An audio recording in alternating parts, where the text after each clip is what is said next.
Hello, hello, hello. Tim the Tool here. Finished my footer, putting the wood around it, the framing, got the rebar in place, and going to touch on that before I pour the concrete. So next what I'm doing is going to pour the concrete and fill into the footer so I get ready to lay some blocks soon. So what I have here is I have wood on both sides in certain places, and I have rebar. Now, I reiterate 1,000 times, you got to check with your local building codes to see what they're requiring. Now, on this side here, I have just the dirt, and I can bump the footer up to the dirt. I could have dug just a trench with nothing but dirt on both sides and put a footer in there. The main thing is you want to get the height that you need for your footer. My local codes here says that when you lay block, you got to put an upright rebar like this here, upright, every 4 feet, and that's per code.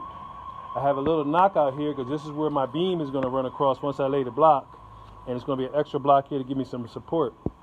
Now these green things you've seen here, these caps, this is required by OSHA and the state because it was a guy one time that fell on one of these and impaled himself into one of these rebarbs, so it's a requirement now.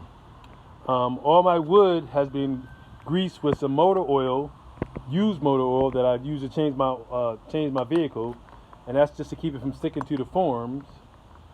This bump out here is going to be a basement door to get out the basement, to climb up the steps and get out the basement door. But I'm done with everything. It rained last night, knocked some things off the trees, but everything's done and is ready to be poured, concrete that's going to be poured into the hole. The rebar is all in place, and the footers are all in place. Everything is the level I need everything to be. The next thing is to pour the concrete. So when I come back to you, it'll pour the concrete. So one of the things I want to show you, there's a tool for the rebar, and the tool has a couple holes in it, or the rebar has a couple holes in it. I'm sorry, the tie wire has a couple holes in it that you put this tool around it and you twist it around the rebar.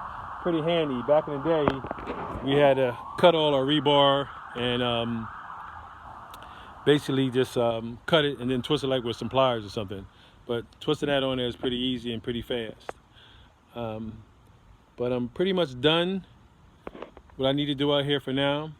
The footers are in. Some of the areas you'll see it's going to be bumped up to the dirt, which is fine. The dirt is compact real tight. You don't want to take the dirt out where you're going to put the footer at and then have to put the dirt back again, because that dirt is not compact. The footer might move on you and settle on you, and it'll start cracking on you. You have the foundation in the house and everything cracking on you. So you want that dirt nice and tight. And if you don't have to take it out, don't take it out. Leave the original dirt there so it's nice and tight. So this is my addition that I'm adding on to the back of the house, and I'm ready to go. So the only thing I'm going to do once I'm ready to pour is put some more motor oil on the wood. Let me get that glare out of here some kind of way. All right, got some of it going. Only thing I'm going to do left before I pour the concrete is put some more motor oil on the wood, just to keep from sticking. And normally I got to give it about a week before I lay some block on here, let the concrete set up pretty good. So, as always, I'll see you on the other side, and that'll be once I get the concrete poured.